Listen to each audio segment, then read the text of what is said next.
전쟁이 한창 진행 중인 베트남, 미 공군의 F-5 프리덤 파이터 5대가 쏜살 같은 속도로 비행하고 있습니다. 헬리콥터로 대피 작업이 끝나자마자 F-5 전투기들은 그야말로 굉장한 규모의 폭격을 일으킵니다.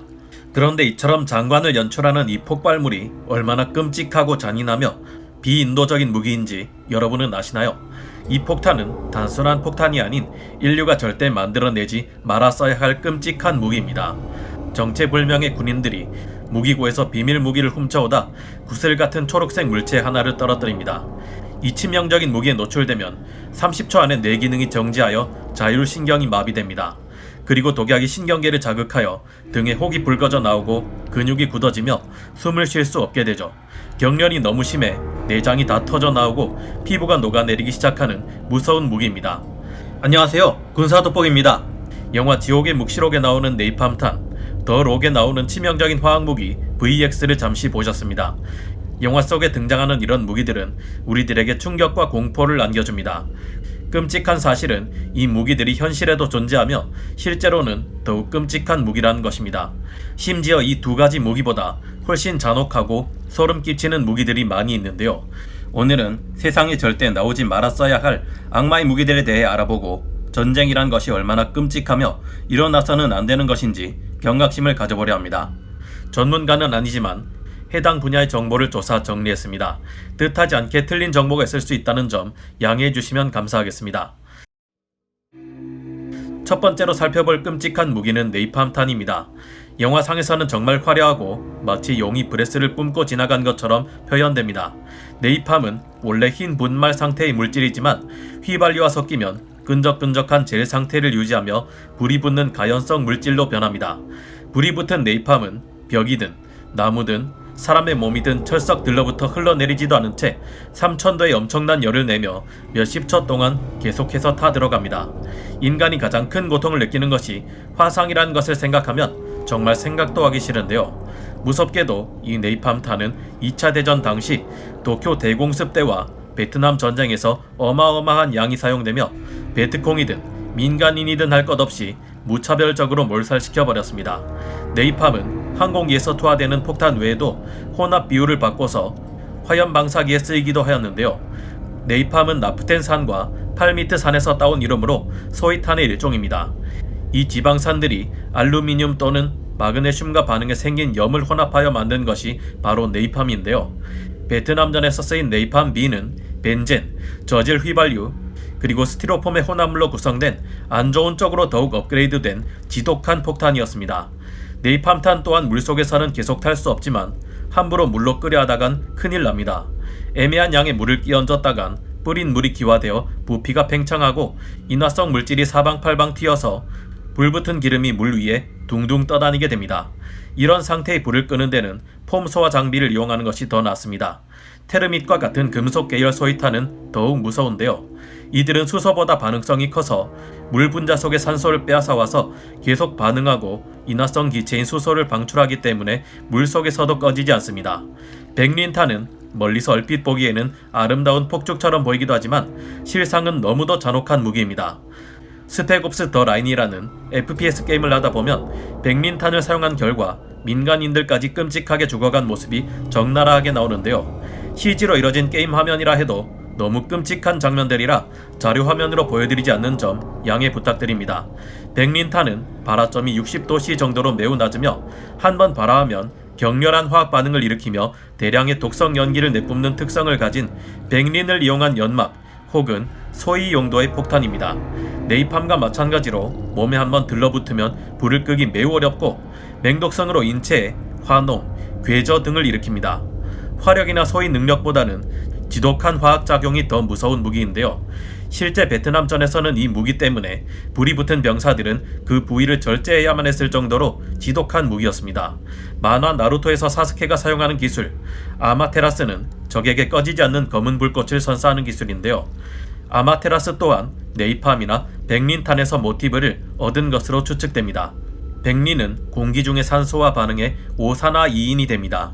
이 물질은 강력한 탈수제이며 물과 반응하면 인산을 형성하며 열을 발산합니다. 어느 정도냐면 아무 데서나 물을 탈수시켜 물질을 검게 태워버리는 황산에서까지 물 분자를 빼앗아 삼산화황으로 만들어버릴 정도입니다. 만약 이 물질에 사람의 피부나 점막이 노출된다면 그 고통은 상상할 수 없을 정도이며 심한 경우 사망에 이르게 됩니다. 백린은 아주 극소량의 농도만으로도 사람에게 피해를 입힐 수 있으며 다른 포탄보다도 더욱 취급의 주의를 요합니다. 네이팜탄과 백린탄을 비롯한 소위탄들은 광범위한 적진 파괴 능력을 가졌지만 지나친 환경 파괴 및 민간인 피해를 고려해 전장에서 사용하지 않는 추세입니다.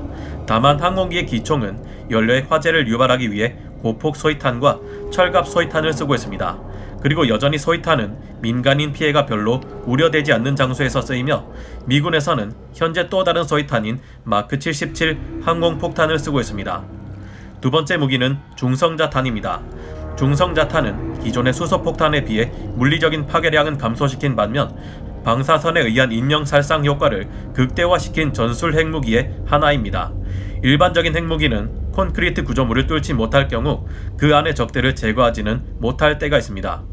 핵폭발의 가장 강력한 충격파 범위를 벗어나면 생각보다 핵폭탄에 대한 콘크리트 구조물의 방호력은 뛰어나 두꺼운 콘크리트로 만들어진 벙커 안의 적들은 생존할 수 있다고 하는데요. 그리고 두꺼운 장갑과 방사선 차폐 설비를 갖춘 기갑 전력에게도 광범위한 피해를 주기 애매하고요.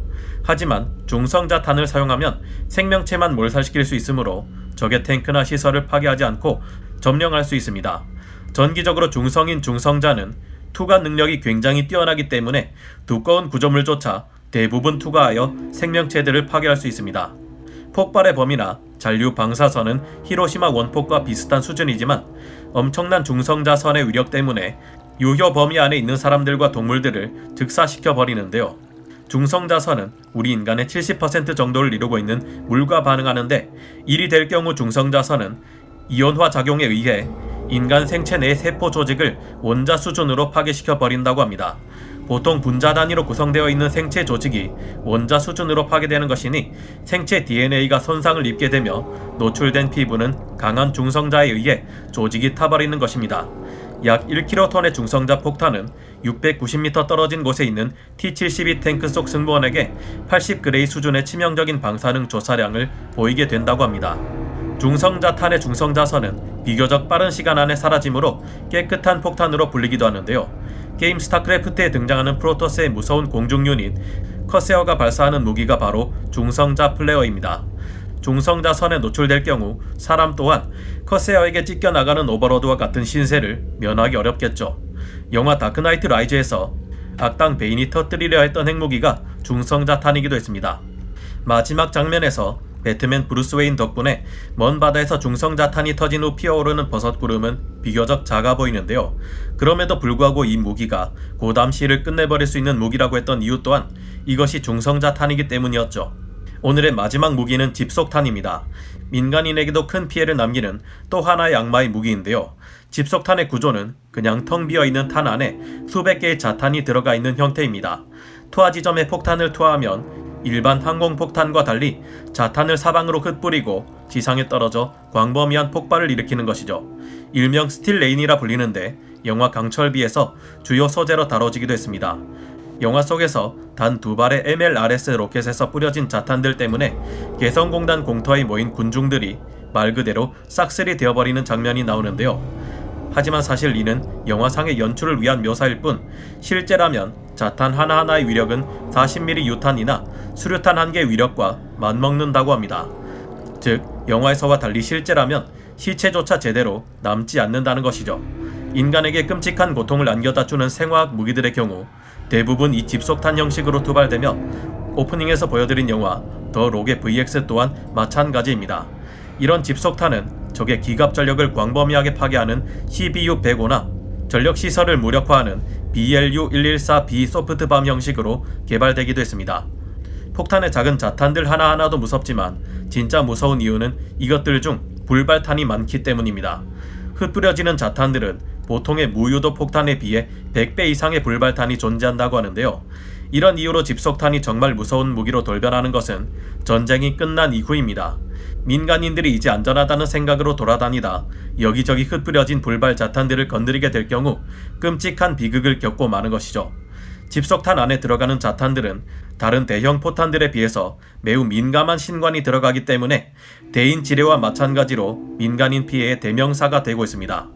현재 이 집속탄은 UN 국제협약에 의해 금지되어 있지만 무장 조직이나 테러리스트들도 쉽게 만들 수 있기 때문에 통제가 어렵다는 문제가 있습니다.